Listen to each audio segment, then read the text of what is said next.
Clearing your search history on Amazon can help maintain your privacy and improve your shopping experience. Follow these steps to easily remove your search history.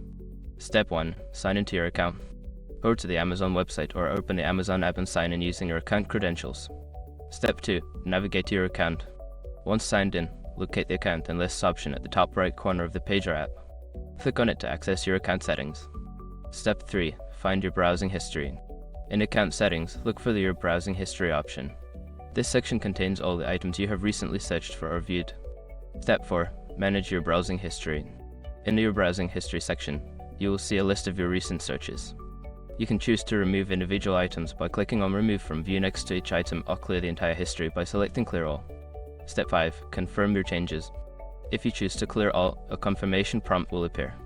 Confirm your decision to ensure that your search history is successfully deleted. By following these steps, you can easily manage and clear your search history on Amazon.